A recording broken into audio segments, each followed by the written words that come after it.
The afternoon sun hung low over Westbrook, casting long shadows across cracked pavement that hadn't been repaired in 3 budget cycles. Officers Daniels and Mitchell walked their routine patrol, their boots scuffing against the same broken concrete they'd walked over for 8 years. Daniels could still remember his academy graduation, how his daughter had squeezed his hand and whispered, "You're gonna save people, Daddy." That photo hung somewhere in the precinct hallway, collecting dust alongside 100 other faded promises. "Remember that armed robbery call last week?" Mitchell asked, adjusting his belt for the 3rd time. That hour, a nervous habit he'd developed after his divorce. Turned out to be a kid with a water gun. 4th false alarm this month. Daniels nodded, the weight of disappointment sitting heavy in his chest like bad coffee. Through an apartment window, he caught a glimpse of a family eating dinner together, laughing at something on TV. When was the last time he'd made it home for dinner? Their radios crackled with static. Another noise complaint, 3 blocks over, routine, predictable, safe. 10 more years until pension? Mitchell muttered. "Just keep your head down and—" A sharp cry cut through the air. 20 yards ahead, an elderly woman stumbled off the curb, her pristine white blouse catching the afternoon light as she fell hard against the pavement. Her shoulder bag hit the ground, contents scattering, keys that jangled against concrete, a leather wallet worn smooth by decades of use, reading glasses that skittered into the gutter, and a folded handkerchief embroidered with delicate blue flowers. She braced herself against the sidewalk, a small sound of pain escaping as she tried to push herself up.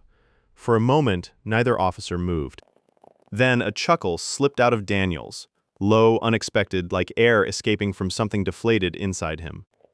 It was the same dark laugh he'd used yesterday when the chief had denied their request for new equipment, the same one he'd made last week when another case got dropped due to lack of resources. Mitchell caught it like a contagion, his laughter erupting louder, echoing off the storefronts.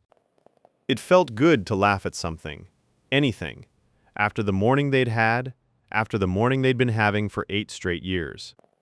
"Gravity, 1, senior citizen, 0, Daniels said, the joke filling the hollow space where his idealism used to live, but the laughter died in his throat as a young woman in scrubs, probably just off a hospital shift, darted from a nearby bus stop and knelt beside the fallen woman.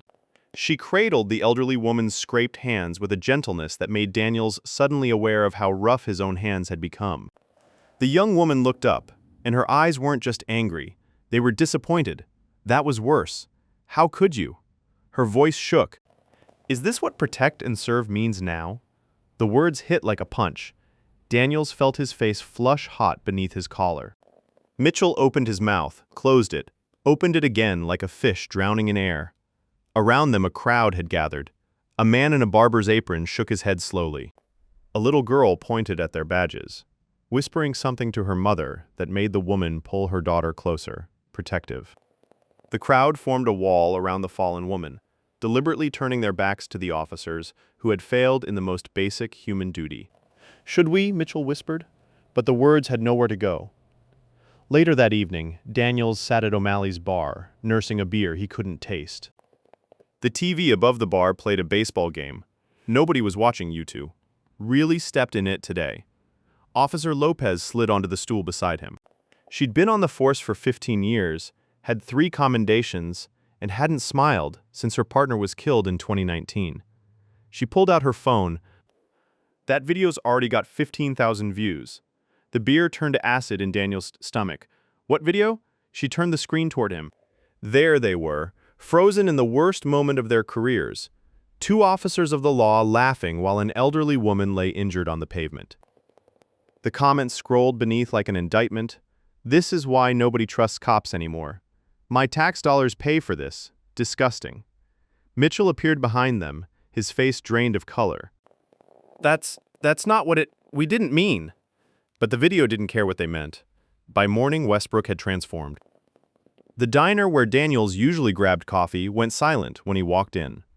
Parents at the crosswalk pulled their children back when Mitchell approached to help them across. The barber shop, the grocery store, the park, everywhere, the same cold distance. At the precinct, Sergeant Reyes intercepted them at the entrance. "Chief wants to see you." Now, her voice carried the weight of every female officer who'd had to work twice as hard to be taken half as seriously, and who now watched two men throw it all away with a laugh. Chief Harrison's office smelled like old coffee and older regrets. He sat stone-faced. The viral video paused on his screen, their frozen laughter a monument to their failure. "Explain," he said. The silence stretched like skin over a wound. "We screwed up, sir," Daniels finally admitted, the words cutting his throat on the way out. There's no excuse. Harrison studied them with eyes that had seen 30 years of officers come and go, idealists turning into clock punchers, heroes turning into cautionary tales. His jaw tightened almost imperceptibly. "Do you know who she is?" They shook their heads. "Find out," he ordered, his voice carrying a strange weight they couldn't identify. "Then make it right. Your badges depend on it." They searched every database, names, addresses, incident reports. Nothing. The woman was a ghost in a city that supposedly left no one behind. Exhausted, Daniels wandered into the precinct archives, seeking refuge among forgotten files and broken air conditioning. Dust motes drifted through bars of fluorescent light. His hand brushed against a worn leather album, its cover emblazoned with fading gold letters. Westbrook Rising, Community Heroes 1985. He flipped through yellowed pages of people he'd never met, who'd built the city he'd sworn to protect. Then he stopped breathing. A black and white photograph stared back, a younger version of the woman they'd mocked, her eyes bright with purpose, standing among firefighters and volunteers, her white blouse dirty with ash and effort. Clara Winters, the caption read, whose tireless efforts following the Mill Street fire helped rebuild Westbrook's historic downtown. His hands shook as he turned pages. Clara had coordinated shelter for 73 displaced families, established a recovery fund that raised over $300,000, and served on the city council for 15 years. She hadn't just lived in Westbrook, she'd saved it. He found Mitchell at his desk, staring at nothing. "Look at this," Daniels said, his voice hoarse. Mitchell read in silence, his jaw working. "We need to find her not because the chief ordered it, because we owe her." That evening they stood outside a modest Victorian home with a garden that looked like it was tended by someone who still believed in beauty, despite evidence to the contrary. Daniels knocked, his knuckles hesitant against painted wood that had seen better decades. The door opened, and Clara Winters appeared, smaller than she'd seemed in his memory, but somehow stronger. Her eyes held no anger, just a quiet assessment that made Daniels feel like he was being weighed and found wanting. "Officers," she acknowledged, "what can I do for you, Mrs. Winters?" Daniels began, removing his cap the way his father had taught him, back when he still listened to his father. "We came to apologize. What we did yesterday, laughing when you fell, it was cruel. We failed you." Mitchell met her eyes directly. "We failed ourselves." Clara studied them for a long moment that stretched their nerves thin as wire. Then she asked, "Do you know why that moment hurt so much?" "Not the fall, the laughter." They shook their heads. "Because 60 years ago when my husband joined the force, he made me a promise." Her voice softened like fabric worn thin by memory. "He said the badge meant something, that wearing it meant you'd always be the first to help, not the last.